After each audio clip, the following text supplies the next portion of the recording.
Greetings, esteemed participants, and a warm welcome to the 21st edition of our series of monthly online guest lectures organized by the research scholars at the School of Sanskrit Philosophy. We are truly honored to have the Professor C D Sebastian grace our virtual stage, who will provide insight on the theme for today's lecture, three distinct phases of Buddhist thought and its thematic unity. Kindly note that this event, including all contents shared in the chat box, is being recorded for future reference and wider dissemination. We kindly request all participants to keep their microphones on mute throughout the duration of the lecture. The presentation is expected to run for approximately 60 minutes, followed by a Q&A session. Now, over to you, Sagar. Dr. C D Sebastian is a professor of philosophy at Indian Institute of Technology, Bombay. He holds his MA first rank with 2 gold medals and PhD degree in Indian philosophy from BHU. He did his postdoctoral research at University of Bristol, UK. He was a DAAD fellow at University of Erfurt, Germany, and an Erasmus Mundus visiting scholar at University of Warsaw, Poland. He was honored 3 times with Excellence in Teaching Award of IIT Bombay. He is an established scholar and researcher in Indian philosophy and comparative philosophy. He has published more than 120 research papers in referred international journals. Among his many books, the most received is The Cloud of Nothingness, published internationally by Springer Nature. He is a member of Society for Asian and Comparative Philosophy and also a member of Society for Intercultural Philosophy, Colon. I would also like to welcome Professor Koshit Haragan, Dean of School of Philosophy Studies, Sanjot Ma'am, Vice Dean of our school, all the faculty members at GU. I also welcome all the research scholars from and outside Goa University. Yes, Diksha, please carry on.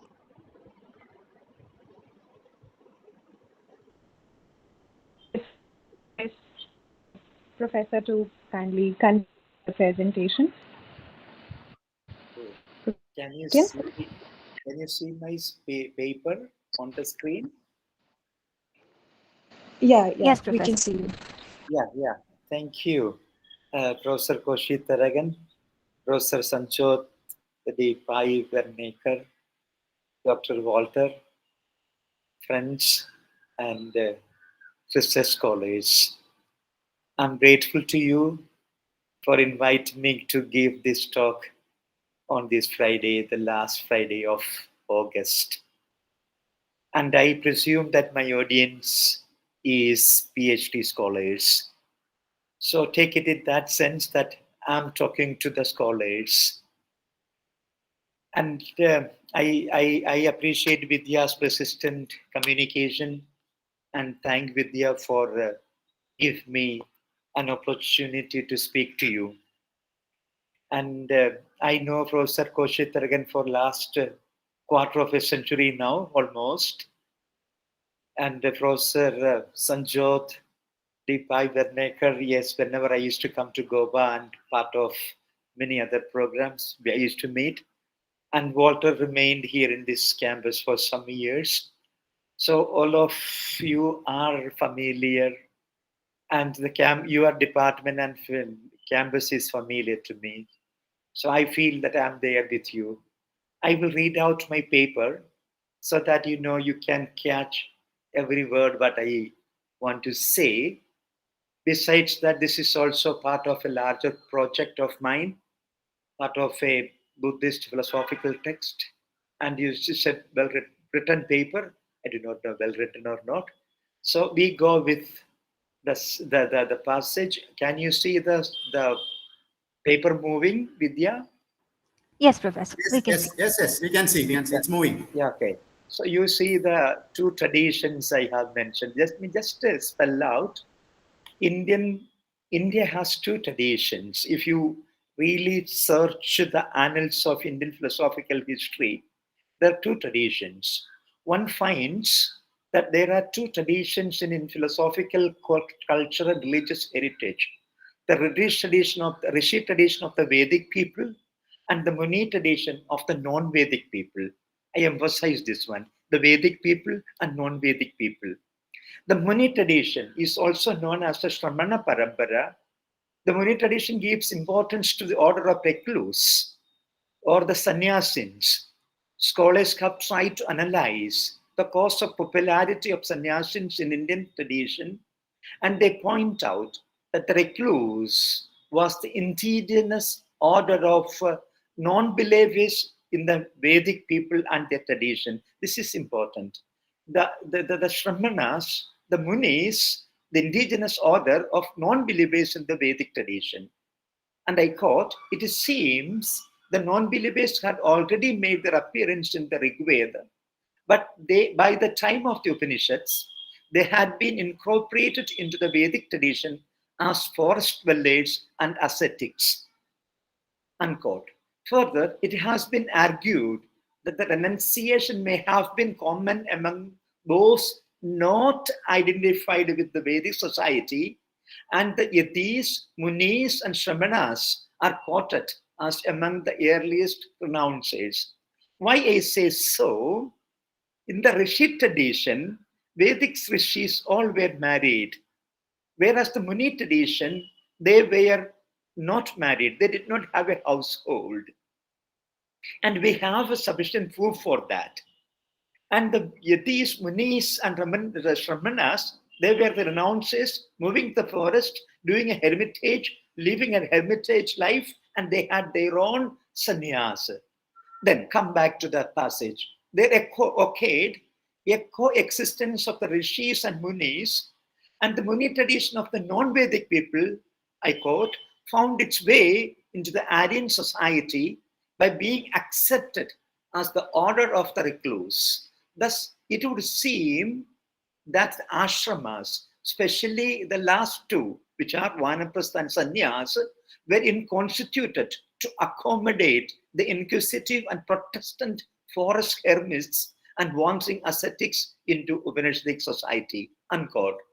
And Buddhism is a part of this Shramana tradition, and it is not a reform movement in the Vedic tradition, as Professor S. Radhakrishnan holds. It is not a reform movement. It is part of the Shramana tradition, and that's a position I hold.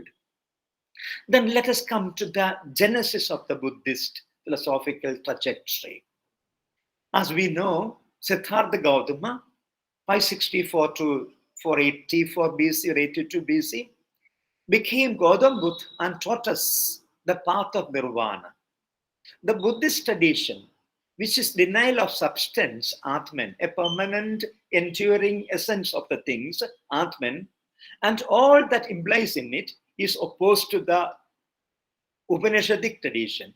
Buddhist tradition is opposed to Upanishadic tradition. There is no immutable inner core of things. Everything is in flux. Existence for the Buddhist is momentary, chanika, unique, swalakshana, and unitary, dharma matra. Buddha is generally hailed as the initiator of the rationalist trend in Indian philosophy, rationalism being understood as contrasted with dogmatism and authoritarianism. But the first reactions to the Brahminical speculations and authoritarianism came from the materialist thinkers of India. However, Buddhism stands out to be the most powerful reaction to orthodoxy and dogmatism. Orthodox system of Indian philosophy have the systems of Indian philosophy have the Vedas and the Agamas as the authoritative sources. Buddhist discourse in the Dekha Nikaya that refers to 62 metaphysical views regarding the nature of self and the world ascertains that those were the contributions of two basic sources, experience and reason. However, the two are not exclusive. Buddha considered these sources of information as the basis for metaphysical speculations.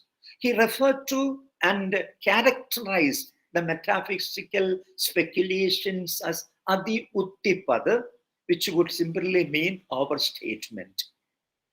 This metaphysics was a tradition-oriented one, and Buddha reacted against this over-dependence on the revealed authority and tradition. Hence, Buddha said, Atta Devo Bhava, or some traditions will say, Appa Devo Bhava, be an island unto yourself. Some translators make deep as light, be a light unto yourself, but that is not correct. It should be deep. In Pali, deep has got two meanings. One is light, other one is island. And you become an island unto yourself means in the sea, you need a solid land to hold on, to stay on. And that deep, you become an island for yourself. And don't turn to anybody. Be an island unto yourself. That was Buddha's instruction to his disciples. Let me come to what I said in this tradition, that there are two traditions. One is the Upanishadic tradition, other one is the different Buddhist tradition. That's what I said. Now come to the Buddhist philosophical or the religious sects. This is what I wanted to bring to your mind now. Traditionally, Buddhism is divided into Theravāda. We don't use the word Hinayana. Hinayana is an abusive word which the Mahāyānists forced upon the Theravāda tradition. So today, the students of Buddhist philosophy should always say not Hinayana, but Theravāda, the doctrine of the elders. Theravāda and the Mahāyāna. The origin of the term Mahāyāna may be traced to an earlier school known as Mahāsaṅkhikas. And what happened soon after death of Buddha? Soon after his death, there was confusion. Within 3 months, the first Buddhist council came into existence. And after 100 years, the early disciples, immediate disciples all passed away, and there was a vacuum. And there were disagreements. And during this time, within 100 years, this next council takes place. And that's the second sentence of this paragraph. In the council of Vaishali, 100 years after the Mahaparinirvana of Buddha, the Sangha was divided into two opposing camps. The Staviras, or the Thera, means the elders, the order of the elders, and the Mahasaṅghikas, or the order of the majority. You know what happened? The people from Magadha area and people, a small community of the elders from this part of the world, globe, they were holding on to the Orthodox positions and did not give any chance for a new interpretation or reinvention of the Buddhist words and his teachings. And the large number of the Buddhists at that time, which is spread into south, northwest, and west, and many parts of, they were having a different outlook on the teachings and the words of the Buddha. So it was inevitable that a disagreement took place. So the council was held in Vaishali after 10 and 100 years. And in this council, what happens? So let us see, read. The elders denounced the Mahasaṅghikas as the Papa Bhikshus, or sinful monks, or Adharmavadins, propagators of untruth. Means this was a disagreement between the large number of the Buddhist monks and followers and with a small Orthodox elders, those who had their own positions. In turn, the Mahasaṅghikas, the larger group, called themselves as Mahāyāna later on, greater vehicle, and the others as Hinayana, or the lesser vehicle, which is not in good taste. Hina. The word Mahāyāna is to be found in the Mahāyāna Śūnyatā Shastra, or awakening of faith of Ashwagosha. And Ashwagosha is very important in the early phases of the 1st century. And he comes from Ayodhya. At that time, Ayodhya was known as Saket, and he was a Brahmin who became a Buddhist. And his contribution, especially Buddhism, is very famous. Ashwagosha calls himself as a Mahāyānist, and he is known as the systematic expounder of Mahāyāna school. Leave it that. What we have to remember, my students, those who are listening to me, think of two sects which split into two. The first session takes place within 100 years of Buddha's Mahaparinirvana. The Theravāda, doctrine of the elders, and the larger group, the Mahasaṅghikas, were divided into two. And in due course of time, the Mahasaṅghikas, the larger, greater group, became Mahāyāna, the great people. Thus, when we look at the trajectory of the Buddhist thought, in the Mahāyāna tradition, there are two prominent philosophical traditions. Mahāyāna comprises of two main schools of Buddhism, namely Mādhyamika and the Yogācāra Vijñānavāda. From Mahāyāna, later on developed Tantrayana. This branch of Buddhism was first subdivided into Paramidayana, Mantrayana, then to Vajrayana, Kalachakrayana, Sakajayana. And you know, Vajrayana sect is the sect of Dalai Lama. The Tibetan Buddhism is Vajrayana sect. Leave it there, sir. We are not going to deal with the sect or the religious sects of the Buddhism. We are looking at the thought, Buddhist thought per se. Now, before I begin the three distinct phases of Buddhist thought, I would like to bring the attention of my research scholars, students also listening to me, that if you look at the trajectory of Indian philosophical thought, there are two focal streams which you come across. And that's what I would like to bring to your attention. Indian thought comprises of two main currents. One is Atmavad and the Nairatmyavad.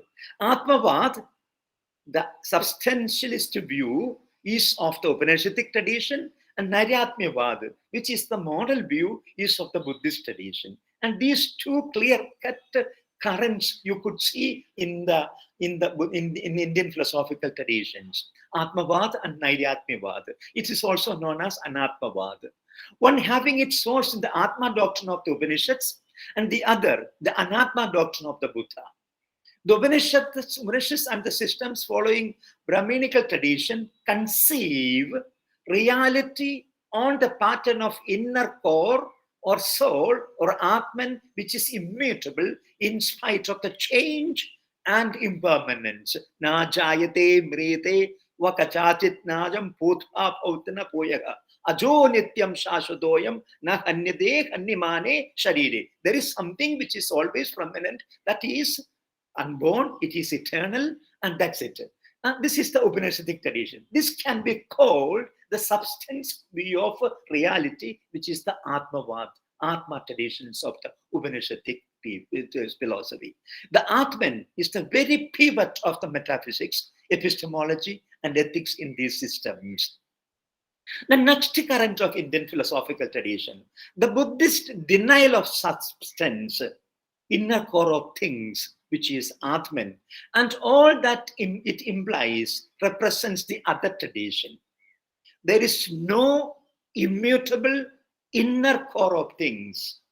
Everything is in facts. Existence for the Buddhist is momentary, kshanika, unique, svalakshana, and unitary, dharma matra. It is discrete and not continuous. The substance, the universal, and the identical all are rejected as illusory. This may be taken as the model view of reality. Other one is a substance view. This is the model view of reality. This is also called Anatmavad or Nairatmyavad. The term Anatman is usually translated as non-soul. But in reality, Atman is synonymous with personality, an ego, an individual, or a conscious agent in Buddhism.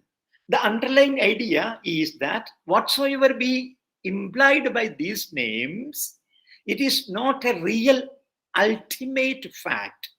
It is mere name for a multitude of interconnected facts, which Buddhist philosophy is attempting to analyze by reducing them to real elements, dharmas. I will come to dharmas later on. The soullessness or nairatmya or anatma is but the negative expression for the existence of ultimate realities. I quote, the Brahminical systems took the real as being. Buddhism takes that if there is something real, that is not being, but it is a constant becoming. The former exposed to universal, existential, static view of reality, and Buddhism, for that matter, the latter, but the particular, sequential, and dynamic becoming. The former are more dogmatic and speculative. The Buddhists are empirical and critical. unquote. The Buddhist position is a via media middle position or a way between two extreme views of Śūnyatā of the Upanishadic tradition, eternal Atman theory, or the Uchedavāda of Indian materialistic thinkers, annihilation of Charvaka system and the material schools. I would like to take 1 minute from my students, aside from away from this written paper. We had two traditions which going parallel before the beginning of the Buddhist thought. One was the Upanishadic traditions, eternal soul, eternal self, eternal Atman theory, which spoke of an self, an Atman. And there was another school of thought which spoke of body as the soul or the self or the Atman. And they did not believe in 5 elements, they believed only in 4 elements. The coming together of the 4 elements brings the consciousness together, and the moment there is a disintegration of these 4 elements, then the conscious or living principle disintegrates, and that's the end of it. That's why Charvaka says, Maranameva apavargaga. Death is liberation, according to Charvaka, Indian materialistic skeptical thinkers. And that tradition, if you check the history of Indian philosophy, that tradition is known as Uchedavāda. That means which ends, which annihilates, which doesn't have a lasting, permanent entity. Whereas when you look at the Upanishadic tradition, there is an eternalism, eternal entity, eternal reality which is prescribed. So this Śūnyatā and Uchedavāda, it means eternalism and annihilationism. 2 traditions, 2 streams of thought in the same tradition. So Buddha did not once subscribe to the eternalism of the Upanishad tradition, nor he wanted to go with the Uchedavādins of the annihilationism. So he takes a via media. This is something like, suppose the Upanishad tradition is holding on to being position, and the Charvaka materialist thinkers are holding on to the non-being position. Buddhists take a middle position between neither being nor non-being, both are negated. What is there? There is something called a constant becoming, and that's the Buddhist position. Now you come back to my paper, Uchedava, Indian material annihilation. The former holds the view of eternal being, and the latter holds the view of non-being. When death occurs, that is nothing continues after death. Death is the end. That is, death is liberation. Buddhism would reject both these views. It accepts neither being nor non-being, but it holds that everything is a constant becoming, and that constant becoming one have to pay attention to. Further, Buddhism has been often treated, I am not reading that one, this is a dissent movement against, it is not needed. Let us come to the important facet of my talk, that is 3 distinct phases of Buddhist thought. And to my students, those who are listening to me, let me tell that whenever you teach Buddhism, please don't think that Buddhism has one school of thought. There are many schools in Buddhism. And in Buddhism, if you say, I will ask you, which school of thought are you referring to? Always remember that one. Buddhism is a vast ocean, and there is a large pool of literature and schools are there. So when you look at the trajectory of the Buddhist philosophical thought, you can see clear-cut 3 streams, 3 phases, three facets which are very crystal clear for a discerning reader, discerning student. And that's what we are going to speak about. Buddhist philosophy, come to the slide 3.23, page 6, I'm reading. Buddhist philosophy, Vidya, am I okay? Are you okay with me? Yes, Professor, of course. Fine. Okay. Go ahead, please. Okay, thank you, Professor Koshi. Buddhist philosophy has 3 distinct phases. That's what we have to remember. 3 basic thematic unity. Though they are different phases, thematically they hold on to 3 principles, which we will come later. There are 3 distinct phases of Buddhist thought.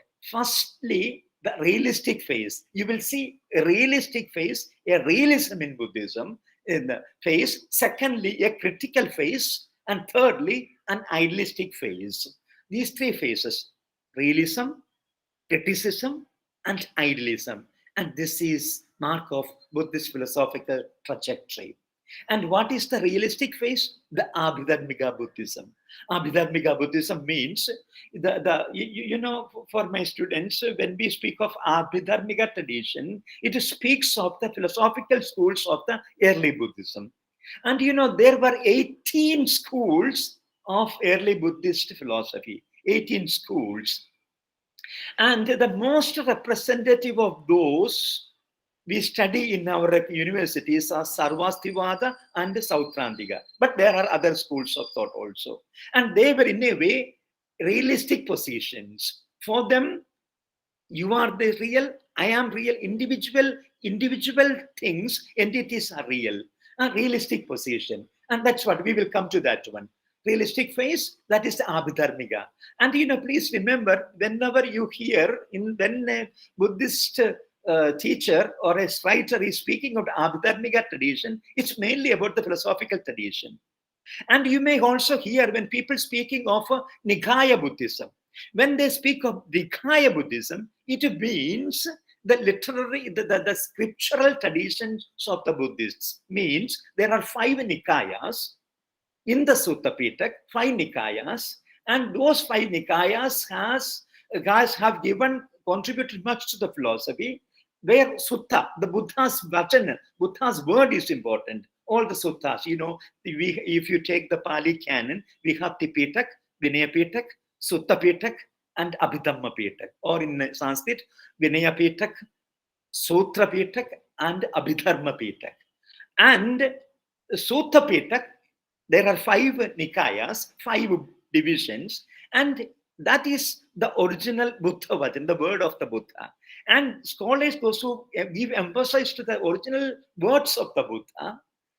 They take Nikayas, these 5 Nikayas as pristine original words of the Buddha, and they focus on the Nikayas or the Suttas, and that is Nikaya Buddhism. But when it comes to Abhidhamma's tradition, it was written 3 centuries after Buddha's demise. So much of the thought, reflections, and much of the contribution of the later intelligent Buddhist monks have gone into Ābhidharmika tradition. Ābhidharmika. Then the second is the Madhyamika, and the third is the Yogācāra Vijñānavāda. We will come to that one. The boundaries between the several phases are not sharply defined and are, as it to be expected in any continuous tradition, overlapping. One school shades off into another, so that it is difficult to say where one phase ends and another emerges. However, these 3 phases in the development of Buddhist thought are so evident, and this is very important. This is what I said the beginning of this session.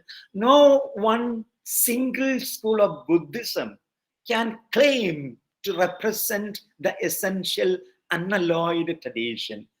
This is the beauty of Buddhist traditions. There are many things.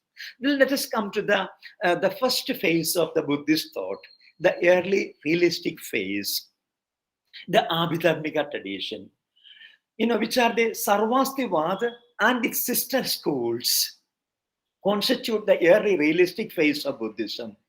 And when you speak of Sarvastivada, they believed that Sarvamasti, everything exists. Things outside objective realities are real. Sarvamasti, Sarvastivadins. I am just going back. I will tell you the schools which you have. See, this is what this one. According to Deepa Vamsha, the list was taken from the Sri Lankan Chronicle, Deepa Vamsha.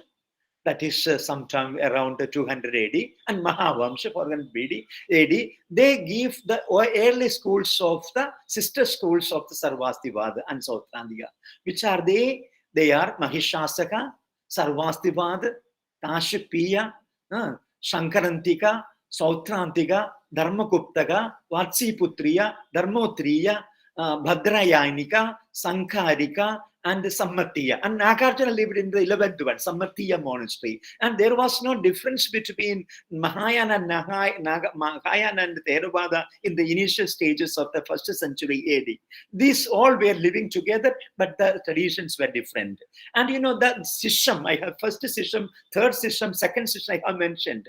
There is split among the Buddhists. So always remember that all the schools are antagonistic to the other. There is differences in the doctrinal positions of the Buddhism. And among the Mahāsanghikas, you have Gokulika, Prajaptivadins, and Bhagushrutiya, Ekavyavakarika, Chaitika, and you know, there are some other schools which Dipavamsha is mentioning. So this is just to tell my students that there are unexplored areas which a general student of philosophy may not know. But these are the things. In our MA course, we have a course on Buddhist philosophy, core course. They take assignments on all of these schools. And I give them sources like this. Then, you know, there is another philosopher called Vasumitra who lived in the 2nd century BC. He died in 124 BC. He names the old schools, so all the schools of the Sarvastivada and sister schools in a different way. And this is just to tell you that there were many schools of early Buddhism, philosophical schools, which are not paid attention by us in Indian universities. That's what. Come back to that place. Sarvastivada and its sister schools constitute the early realistic phase of Buddhism, where dharmas. What is the meaning of dharma? When dharma in English is written with a small letter, dharmas in plural, and in Sanskrit, dharmaha, all elements of existence of matter and mind are included in that one. It is not dharma, buddham sharanam, dhammam sharanam, oh dharmanayek. This is not that capital D, this is small d. And what is dharmas in the Buddhist paradigm? Individual, discrete elements, atoms, material things which are existing out there. That's the indivisible part of a matter, mind, that is dharma. Elements, that's the meaning of it. Dharmas are accepted as objectively real. It's something like the atomism of the Vaiseshikas. And you know, always remember, the Vaiseshika thought has influenced many other thought systems in Indian philosophy. The Sarvastivadins admitted there were such 75 elements or dharmas. Sarvastivas was very dogmatic without any attempt to establish it rationally. Why they said so, we do not know. The Ābhidharmika tradition, Sarvastivada, there are 75 dharmas, and that makes the things what they are. The Sautrantika school rectified this shortcoming. The Sautrantika must be understood as Sarvastivada itself, aware of its logical basis. They are not two schools, but two phases of the same metaphysical pattern. And this is not from me, this is a quotation from A.K. Chatterjee. And that Sarvastivada is the first realistic school. And its a sister system, Sautrantika, pays more importance to three facets. In Sautrantika method, there are three theses. Everything is anitya, transient or perishing. That's the first thesis. Second, everything is anatma. Everything is devoid of selfhood or substantiality. And the third thesis, everything is of selection. Everything is discrete and unit.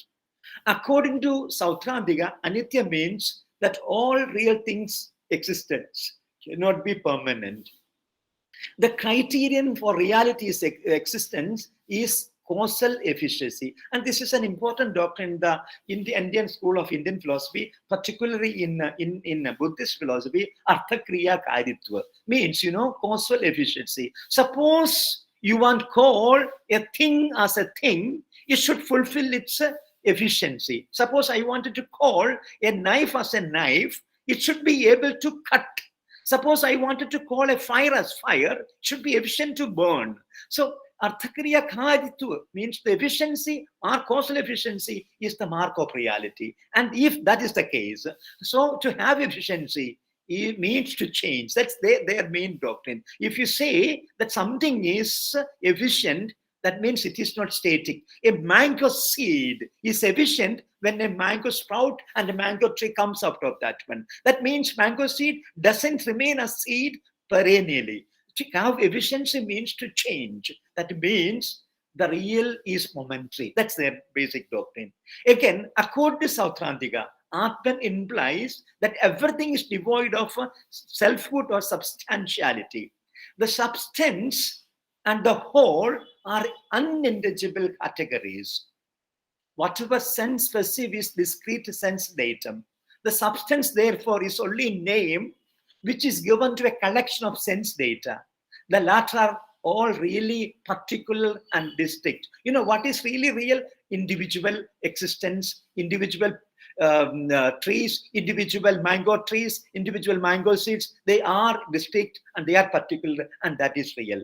And the whole, like substance, is a mere construct imposed on the discrete parts.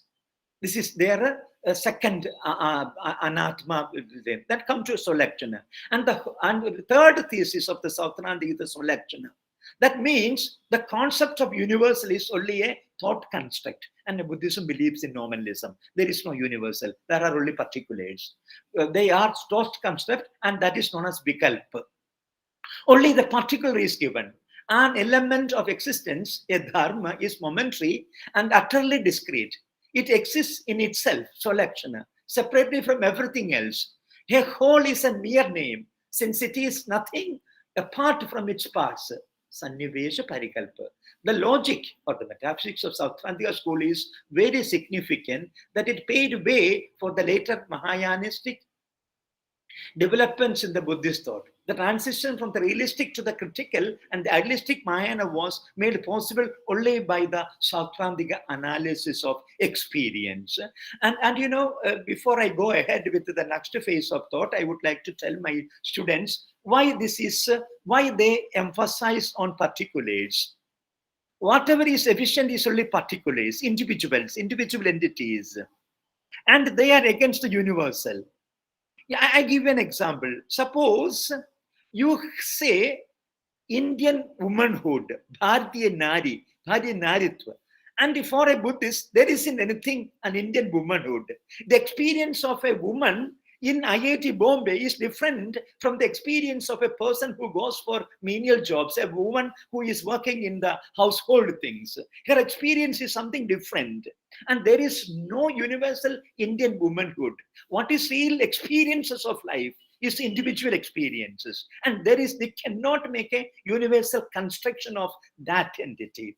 Again, I give another example of this particular efficiency of the particular things. Universal concepts cannot give you anything. It is not real. It's an imagined construction. It's only a vikalpa. Vikalpa in Buddhism means a thought construct. Why? I'm saying, suppose I have a tulsi in front of my house. That tulsi, I know that tulsi leaves are good for cold. I can boil it, I can consume it. But the notion, the universal concept of the tulsi will never make me heal my cold. I need a particular efficient tulsi which I can pluck, and that will heal you. So what they say, what is really is particular, which is able to do its efficiency, whatever it is meant for. And there is a logic in that one. And we are not going to that one. And I am very happy with the Buddhists, the way they are explaining things. It gives up many things of idealistic understanding of what you can say, imagined constructions of a universal in our daily life, especially in our time. This time we need that one. Now come to the second phase. What did I say? I said the first phase of Buddhist thought is a realistic phase. And what is real? The individual existent are real. Dharmas are real. And there is no universal. There is no inner core of things. There is no Atman, which they call as Putkala. Putkala is the whole, and particulars are the dharmas. That way you say it. You take it. So early phase of Buddhism is particular. Second is critical phase. The Madhyamika represents the middle critical phase of Buddhist thought, and the Madhyamika, which means the doctrine of the middle, was first systematized by Nagarjuna, who set for a criticism of the predominant Ābhidharmika philosophy of his day. Madhyamika system of philosophy and dialectics is the main foundation of the Mahāyāna religion. The Madhyamika system developed a criticism of an earlier realistic formulation, the Ābhidharmika. The inadequacy and inconsistency of the Ābhidharmika system theory of elements, dharmas, led the Madhyamika dialectic. The second stage in the development of subjectivity, Nairatmya, the first stage being Sautrantika, was reached in the Madhyamika. There is the denial of all categories and doctrines, Atma as well as Anatma, means Putkala as well as Dharmas. There is no whole, there is no particular. Both are critically denied. Of all species of dogmatic philosophy, and all dogmatic systems are drishtis for Nagarjuna. And the prajna, the highest wisdom, is the negation of all views. Śūnyatā sarvadrishtīnām, means one has to get rid of one's false perceptions. The Sautrantika refuted the reality of the Putkala, means the whole, the universal, but had maintained that the dharmas, individuals, are real. The Sautrantika had spoken of Putkala Nairatmyavad or a Putkala Śūnyatā.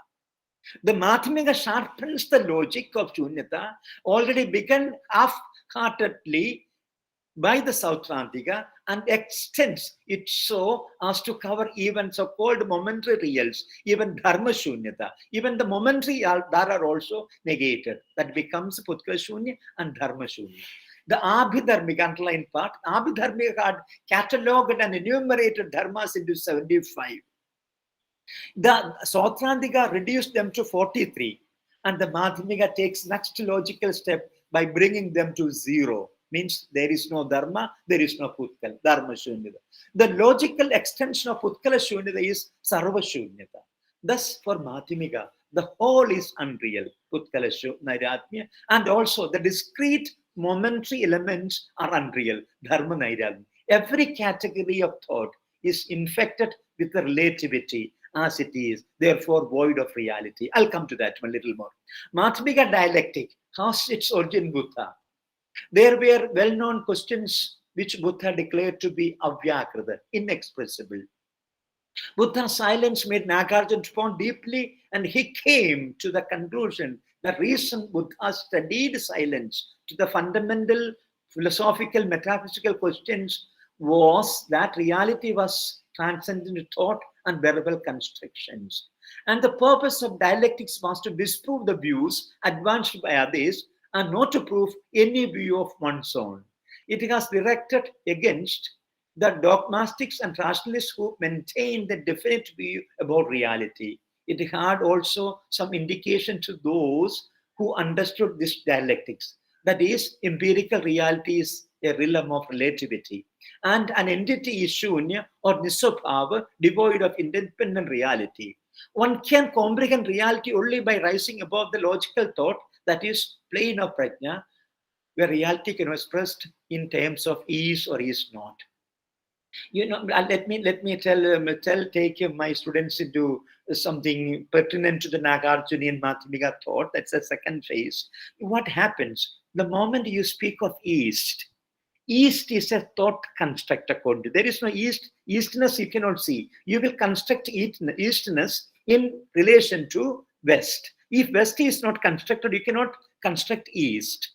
Same way, if you think of motion, you cannot speak of motion unless you construct, you know what is rest and motion. All this, whatever we utter today, whatever I am categorizing, all are constructed of a mutual relations, mutual dependency. Nothing exists on its own.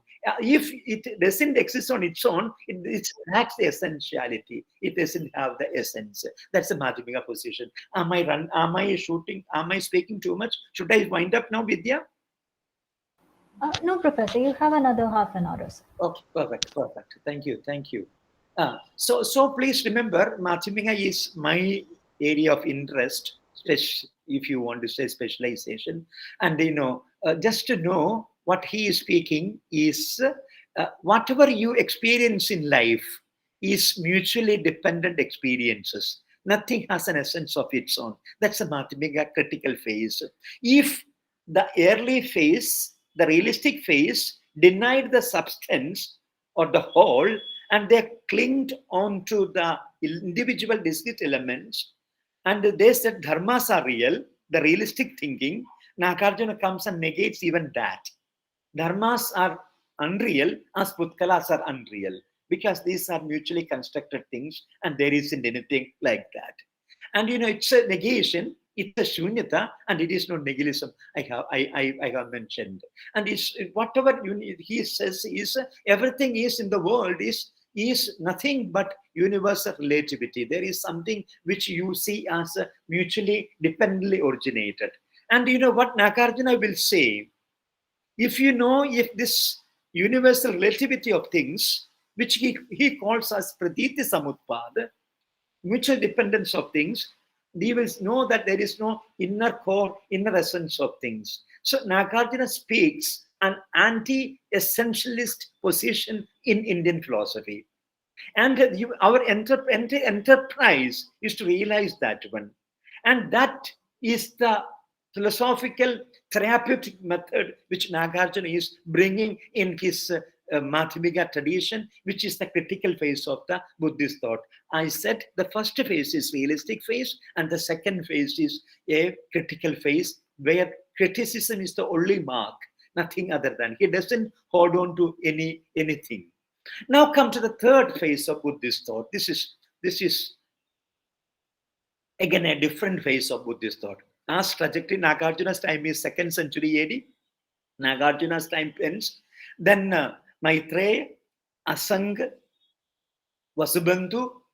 There is a different tradition coming up after that. And this happens in the 3rd, 4th centuries of the present era, AD, and in the later Yogācāra Vijñānavāda tradition comes up. That's what we are going to say now. The third phase of the development of Buddhist thought is known after the name of Yogācāra Vijñānavāda. This is the idealistic phase, or could be called Buddhist idealism. And let me tell my friends, students, when you speak of idealism, there are two types of idealisms in Indian philosophy. One is a metaphysical idealism, other one is an epistemological idealism. Things exist in ideas. They take in that sense. It's not other idealism. Things exist in ideas means your mind is important. And what is the metaphysical idealism of India? The topmost example could be the Advaitic position. There is a Brahman, that is equated with Atman, and there is something, an ontological entity which is called Brahman, and that is there. And that is metaphysical idealism, ontological idealism. But when it comes to the Buddhist idealism, they don't hold on to such an entity like that. They say their idealism is an epistemological idealism. In the sense, suppose I have this class in front of me, I hold this class, and this class is an object, and I am the subject which is perceiving it. And what is this one? An object and a subject. And for the Buddhist idealists, they deny the objectivity of the things. So when you deny objective glass, objective thing, the same logic should apply to the subject as well. So there is neither object nor subject. If you are denying object, same logic should apply to subject. So what is there? Neither subject nor object. What is there? That is a consciousness. And that consciousness is a subject, objectless consciousness. And that's real for the Yogācāra Vijñānavāda school. Vijñāna means consciousness. Vijñāna in Buddhist tradition means consciousness. And consciousness is here. Sarvakalam tatha bhavat sa eva vijñapti matra. What is existing always is only the consciousness. And that you cannot deny. That consciousness is not a consciousness of bifurcation of subject and object. It's pure consciousness. And that's the school of thought which we are going to speak now. This idealistic phase, or could be Buddhist, Yogācāra sought to steer the middle course between extremes reached by Madhyamika, that everything is Shunya, and Ābhidharmika endowed object with a reality of its own. This was a return to the speculation and constructive metaphysics akin to the Sarvastivada and Sautrantika. The Yogācāra is nothing but a continuation of Mahāyāna tradition initiated by Madhyamika. Always remember, all these schools take the logical inputs from the other school. There is no total rejection of the doctrine of Śūnyatā, but only a modification of it. From the Madhyamika, the Yogācāra adopted the theory of relativity and consequent unreality. Śūnyatā nisvabhavata, of all individual existence, of plurality with difference, that they brought it different degrees of unreality. It should be mentioned here, as Giuseppe Tucci was a learned philosopher of Buddhism in the 20th century, observed that Mādhyamika and Yogācāra are not opposed to each other. Both schools acknowledge the same fundamental tenets. Yogācāra maintains that consciousness is the only reality, what they call it as Vijñapti Matrata. Vijñapti Matrata, only reality of Vijñapti, only reality of consciousness. Matra, only. The Yogācāra also takes his cue from the Sautrantika. The Sautrantika has stressed the subjective factor of all experiences. The Yogācāra viewed the critical realism of Sautrantika as illogical and compromise between realism and criticism. The Yogācāra also accepted the Mādhyamika criticism of Sautrantika and advocated Dharma Śūnyatā. The basic ideas of the Mādhyamika are accepted by the Yogācāra, but there was a reaction against the extreme unqualified negation of phenomena. The Yogācāra maintains two contentions. Vijñāna, consciousness is real, not apparent. And consciousness or Vijñāna alone is real, not the object. The first is against the Mādhyamika, for whom both knowing consciousness and object known as relative to each other and therefore nothing in themselves, so they are unreal, if you remember the logic I said. The second is against the realistic, like the Ābhidharmika, the Sarvastivadins, who uncritically accept the object as real on par with Vijñāna. Both extreme positions, and the Yogācāra maintains a middle position between them. It is Nisvabhavavada, as it is rejected the reality of objectivity in toto. Thus, consequently, it rejects the duality of subject and object, which I said. The last line, consciousness is only reality. And I wind up here. Let me tell you what are the three phases once again, recapitulating. The first, Ābhidharmika systems, with all its sister schools of Sarvastiva and Sautrantika, they believe that objective reality is real.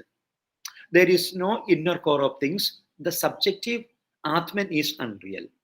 That is the realistic phase.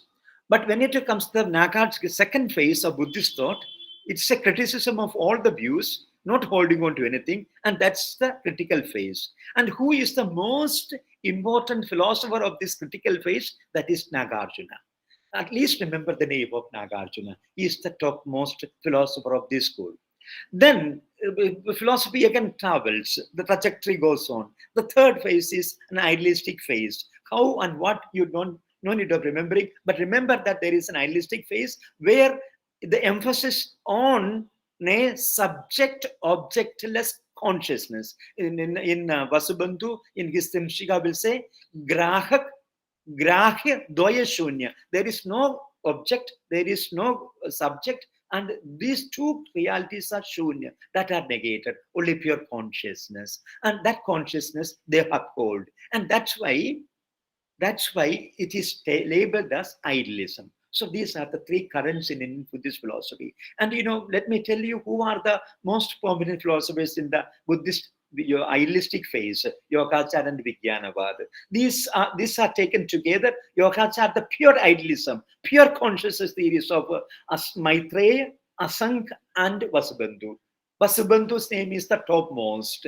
And he has two texts, very important texts, Vimshatika and Trimshika, which is known as Vijñapti Matrasati. And with these three, Yogācāra tradition ends. And what comes next is the Vijñānavāda tradition, which is the logical traditions of Indian Buddhist philosophy, where Dignaga, Dharmakirti, Stiramadi, all the logicians will come. What happens with them? Yogācāra, Vijñānavāda is one school of thought, idealism. But what happened? Yogācāra is the pure idealistic position. There is nothing given in the consciousness. Consciousness per se is a contentless consciousness. But when it comes to Buddhist logicians, Dignaga, Dharmakirti, and later the logicians, there is something given in the consciousness. You get the knowledge. There is something. So that school is known as Vijñānavādins, and together these two schools, traditions, the logical school and the pure conscious school, Yogācāra Vijñānam. The name is very misleading, but it means a lot to a student of a discerning student of Indian philosophy. For my students, plus if you don't remember all the other things, just remember Buddhist philosophy has got a trajectory of 3 phases. One is realistic phase, other one is critical phase, other one is an idealistic phase. And that idealism is an epistemological idealism, not a metaphysical idealism. If you remember that this much, I am happy that my talk to you is rewarding. And now I come to the next position, which is going to be 4. The fundamental thematic unity. I'm not reading out to you, friends. And, I will just summarize. Yeah, whatever may be the 18 schools of early Buddhism, the later Mahayana traditions, and all the schools and sub-schools of Buddhism, all the schools accept 3 fundamental themes of Buddhist thought. The first one is Śūnyatā. Everyone accepts Śūnyatā. And their interpretations of Śūnyatā is differing. But that is, each school, each phase has its own interpretation of Śūnyatā. But Śūnyatā per se, they accept. And the second is the doctrine which every school of thought is taking is Pratītya-samutpāda, dependent origination. If dependent origination was a law of causality for the early Buddhist Sarvastivadins, the realistic phase, it becomes Śūnyatā for the Madhyamika, and it becomes some pure consciousness for the Yogācārins. So they all accept, but that the interpretations change for Śūnyatā and Pratītya-samutpāda. And the third thematic unity of all the schools and sub-schools of Buddhist philosophy is Madhyamā Pratipa. They always strike on a middle path via media, and interpretations of that via media is different in all the schools of thought. That's it. So I conclude that Buddhist philosophy is not one, but they will have different philosophies. And if you have a soul-searching temperament to understand Buddhist thought, you will find 3 phases, and you will also find thematic unity. With this, I end. It's 4 o'clock, 4:03. Thank you, Vidya. I shall not go ahead. Thank you. Thank you for the patient listening. Thank you, Professor. Over to you, Diksha. Thank you, sir, for such insightful lecture. Now I invite Aditi to moderate the question answer session. Now to you, Aditi.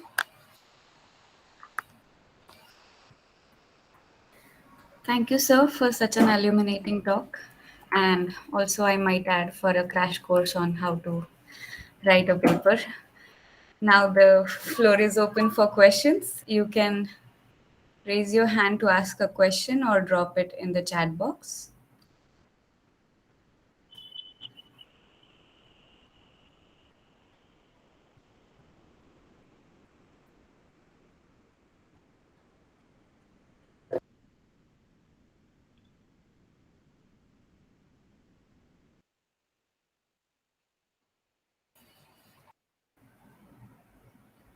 Yes, Mr. Ravindra Vankiri, you can go ahead and ask your question.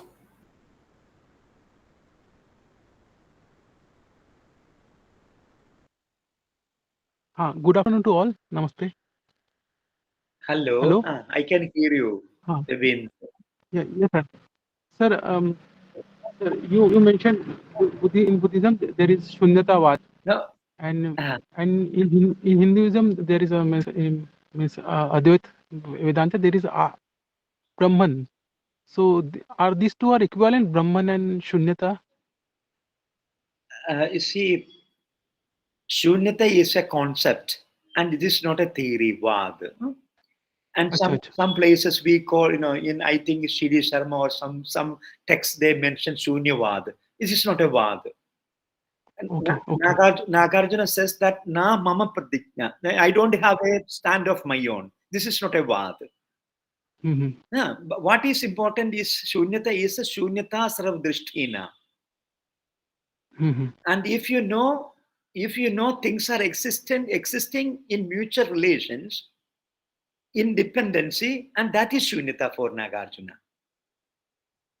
Yeah, for he equates Śūnyatā with dependent origination. Pratītya-samutpāda. Yeah, Pratītya-samutpādam pasyatītam. So pasyatītam, the one who understands what Pratītya-samutpāda, she understands what is Śūnyatā.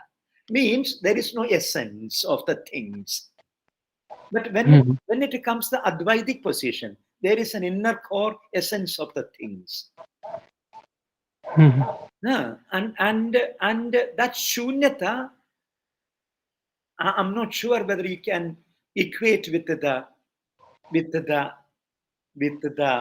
absolutic positions of Advaitins, because Shankara will say in his Brahma Sutra, Sarvasya Atmatvat Brahmastitva Prasiddhi.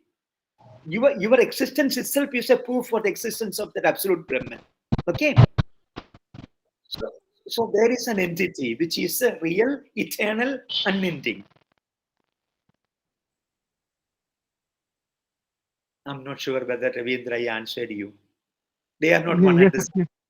No, I understood. Thank you, sir. Thank you. Yes, Mr. Joshi, you can unmute yourself and ask your question. Thank you. Professor Sebastian, thank you so much for such a compact and comprehensible talk. I have two questions. One is, how does the understanding of Vipassana, I mean, at the level of meditation, changes as per these different phases? That's one question. And another is, if everything is in flux, then who is getting liberated? I mean, how do they tackle it? Yeah. First question, you asked about Vipassana. And Vipassana in Pali, Vipassana in Sanskrit, I have nothing to do with the meditative techniques in my perspective of Buddhist philosophy. Okay? Okay, sir. Yeah. Okay, because I am not doing Buddhist meditational philosophy practice.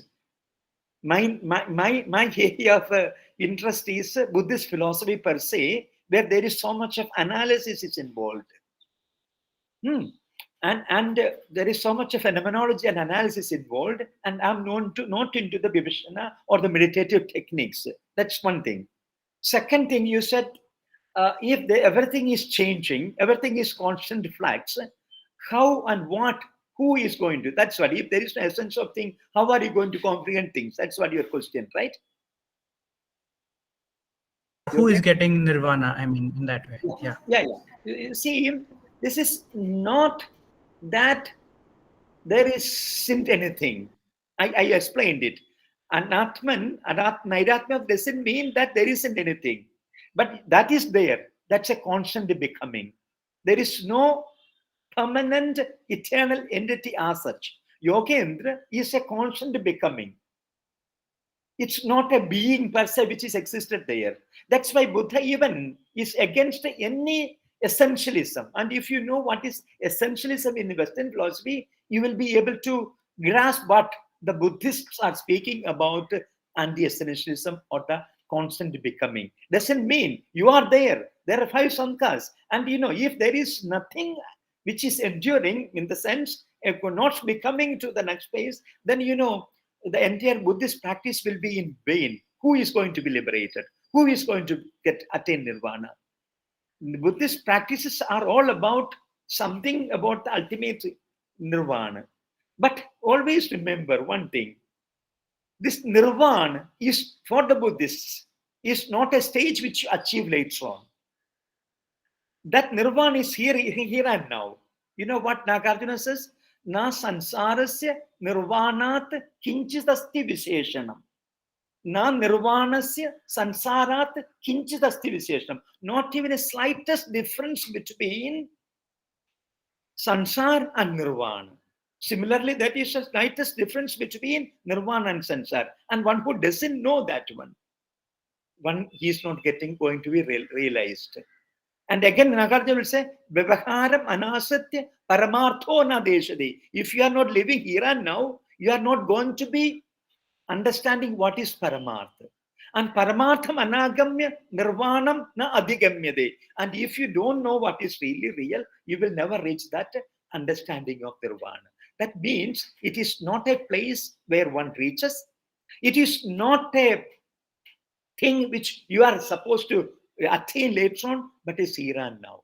So practical life, empirical life is very important. And Yogendra Joshi, I will say that the Nairatmyavad or Anatmavad Buddhism shall not be taken as an annihilationism of the materialist thinkers. There is something. It's a middle position between being and non-being. There is a constant becoming, and that becoming is a reality. That's what. Thank you, sir. Yeah. So, Professor, there are a couple of questions in the chat box. I'll read it out. Vivek Yadav has asked, did Buddhism experience a Renaissance period like Christianity between the 14th and 17th centuries?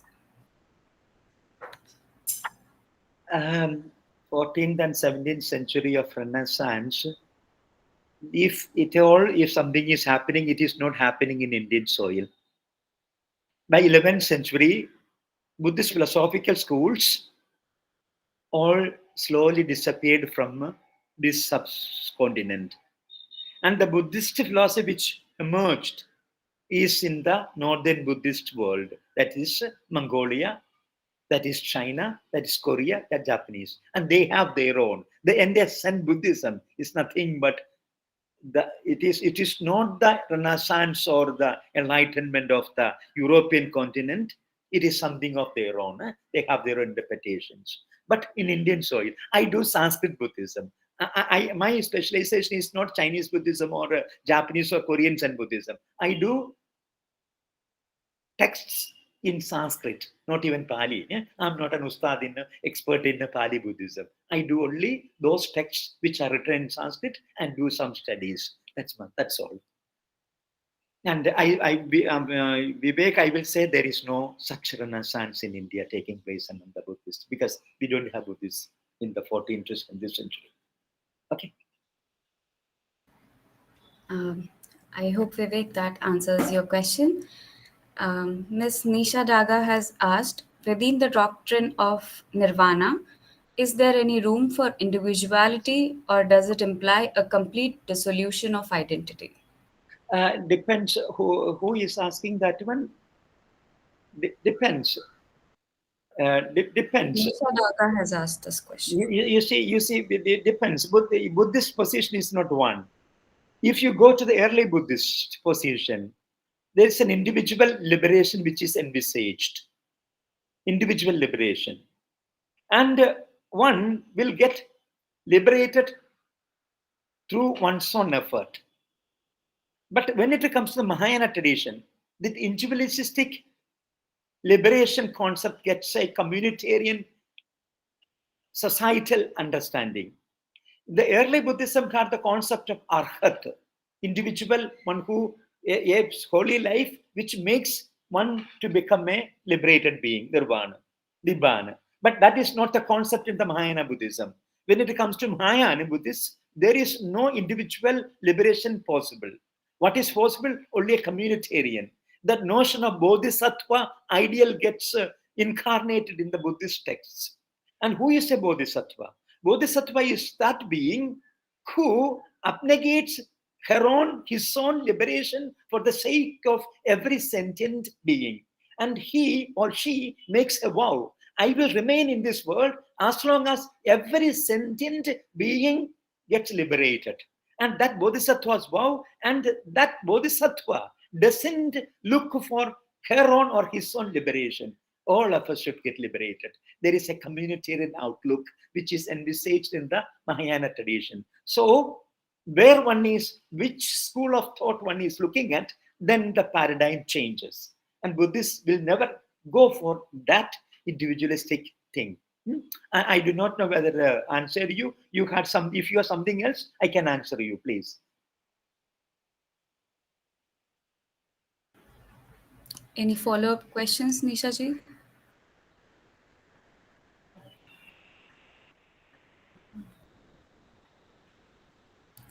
Any other questions, discussions? Okay, you can unmute yourself. I'm sorry, I can't pronounce your name, but you can unmute and continue to ask your question.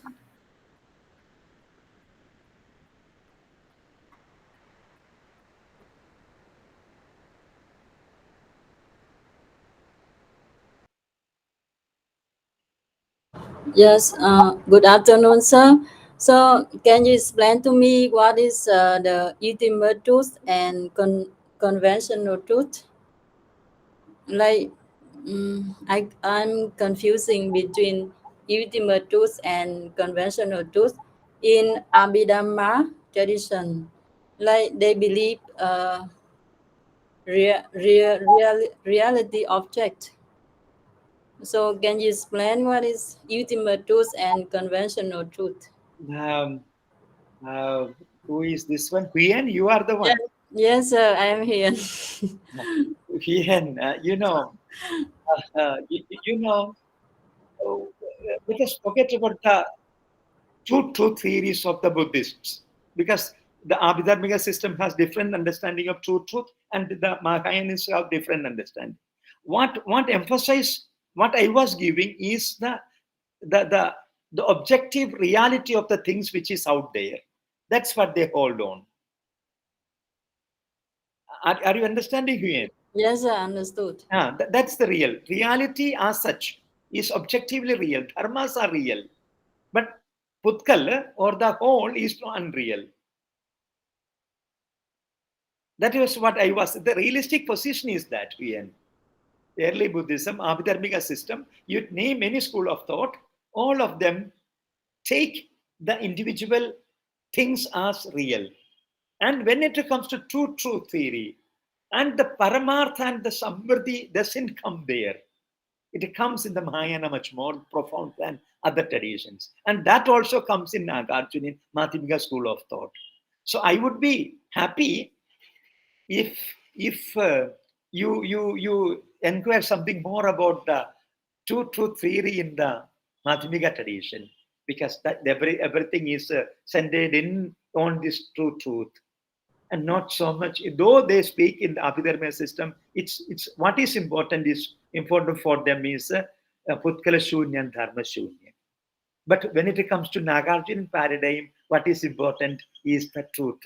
Dve Satye, you know it, you studied it. Dve Satye, Samupashritya, Buddhanam Dharmadeshna, Loka Samvriddhi Satyam cha Paramartha. Samvriddhi Satyam and Paramartha.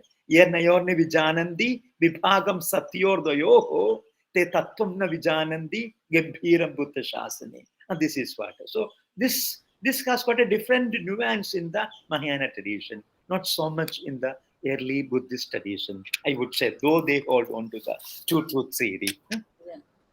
Yeah, thank you, sir. Yes, please, Mr. Alok Tandon, you can unmute yourself and ask the question. Thank you, Professor Sebastian, for your Hear you. exhaustive and very, very clear exposition of the thematic unity between all the systems of Buddhist thought. So, I think your position may be a bit different from Professor Pradeep Gokhale, because once when I asked this question to him, he said there is some difference, though he could not elaborate because it was online. It was not a talk. Now, my question to you is that the position of the concept of rebirth in all three phases in Buddhism, is that the same or is it different in all three? And the related question will be the explanation of karma theory. And unless some substance is accepted or assumed, how can there be a rebirth?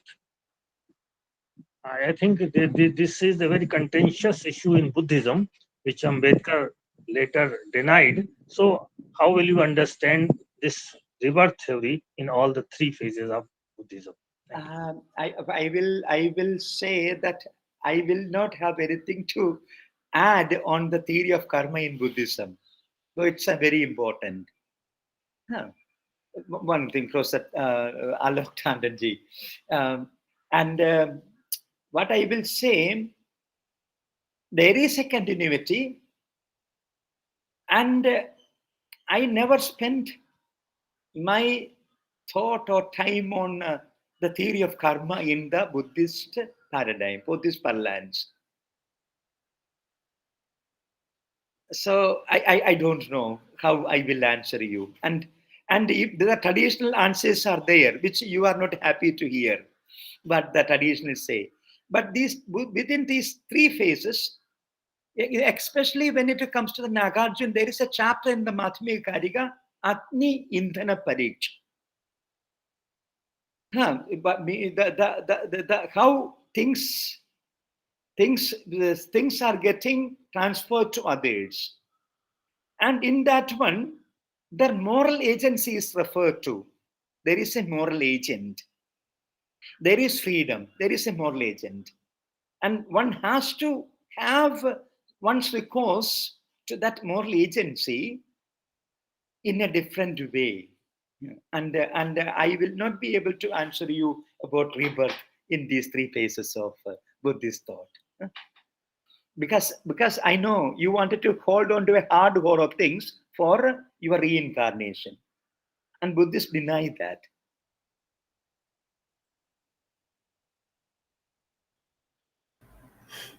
Okay. Thank you. It's a very difficult question. Very difficult. I know. You suppose you take a Nayayika. This is the same question all the Nayayikas used to ask the Buddhists. If there is no permanent thing, then who is to be born again? If there is no self, how are you going to comprehend? And Buddhists had their own answers. Anyway. Yes, sir. So Nishaji has a follow-up question in the chat box. So is the notion of individuality a hindrance to the attainment of nirvana, or can it serve as a stepping stone towards realizing it? I think Buddhists will negate this individuality, because you are nothing but a combination of 5 skandhas. And that way, the individuality, I don't know, individuality, if the moment you speak of individuality, that will point to the individuality which Professor Alok Tandon was asking me, something permanent, something essential. I'm not sure. If you can be broken down to 5 skandhas, then what remains is ultimately is only the skandhas. I don't know whether I answered you. Okay. The next question in the chat box is Ms. Vasudha asks, in which phase would you categorize Ambedkar's Navayana Buddhism? Is it in the middle phase? You know, Ambedkar's Buddhism is a different Buddhism. And I will not categorize in any of these things, any of these phases of Buddhist thought. My study of my categorization ends with the Buddhist philosophy till 11th century. After that, what happened is not in my domain, in my area of understanding. And what is Dr. Ambedkar's Buddhist perspective? I will say this has something to do with the engaged Buddhism which people speak of today. And his Buddhism is nothing but an engaged Buddhism, where he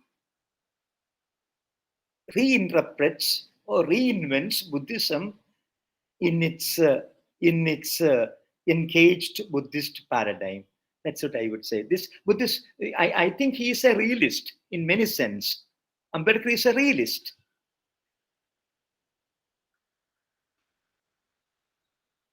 I don't know whether I answered you. I don't know. Who asked that one, Vasudha? Yeah, Ms. Vasudha. Yeah, I don't know. Ambedkar's Buddhism is something different in the trajectory. Okay. Yeah. Okay. She And says yes. you know, for Ambedkar, existential predicament is very important. existential predicament and many things. So somebody who has done continental philosophy and engaged Buddhism will be able to answer you. And Professor Koshi will be better equipped, I suppose. Okay.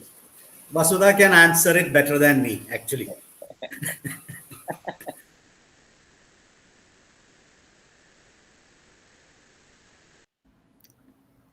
Any other questions, discussions, follow-ups, comments?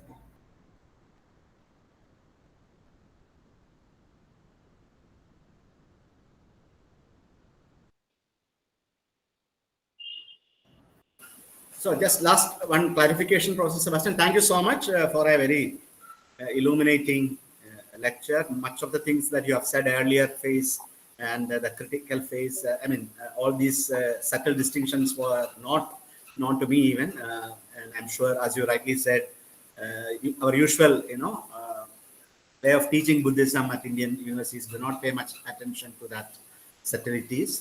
That's a problem. But my question is, with regard to Husserlian notion of consciousness, which of these phases you think is closer? Is it the Vijñānavādins or the yoga tradition? Which do you think is closer because of the notion of consciousness having something, as you said, in Buddhist faith? So I think how do you place Husserlian phenomenology vis-a-vis Buddhism? And That's entire Yogācāra Vijñānavāda tradition is considered as a phenomenology these days. And there is a Yogācāra Vijñānavāda scholar, Dan Lastus, calls it, his book is Buddhist Phenomenology. And I would say the Vijñānavāda, the logical school, may be closer to Husserlian understanding. Not the Yogācāra and Asanga Vasbandhu school. But I never tried a comparison. I never thought of making a comparison between these two traditions, Professor Koshi. Thank you, Professor.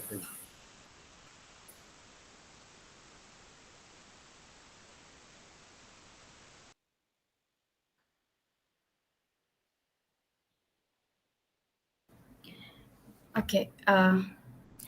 Professor Sebastian's email ID is put in the chat box. If there is any follow-up questions, queries, comments, discussions you want to have with Professor, you can reach out to Professor on this email ID.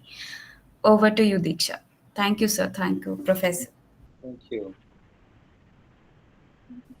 Thank you, Professor, for such a stimulating Q&A session. Now I invite Deepanki to present the vote of thanks. Now to you, Deepanki. Thank you, Diksha. Am I audible? Yes, you're audible. Yes, you are. Yes. Good evening, everyone. It has been such an honor to be a part of this lecture. On the behalf of Sanskrit Philosophy and Indic Studies, I would like to extend my heartfelt gratitude to our guest, C D Sebastian. It has given an insightful thought. I thank Professor Koshi, Dean School of Sanskrit Philosophy and Indic Studies. I thank the faculty members from the outside of Goa University. My heartfelt thanks to the faculty members from and outside of Goa University for giving us your valuable time. I owe special gratitude to the research scholar. It's because of your participation we can successfully organize such talk. And a special thanks to those who helped in designing the poster event, promotion and coordination. Thank you. Thank you.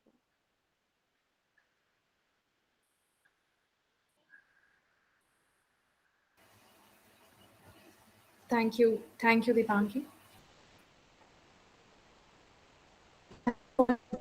This event. The recording of this lecture will soon find its home on our school's YouTube channel, Philosophy at Goa University. We encourage you all to revisit this discourse at your convenience. Looking ahead, we are excited to announce that we'll be back next month with yet another compelling online guest lecture. Until we gather again, we wish you all well on your individual journeys of discovery. Thank you and have a wonderful day ahead. Thank you, Professor. Thank you. Thank you. Thank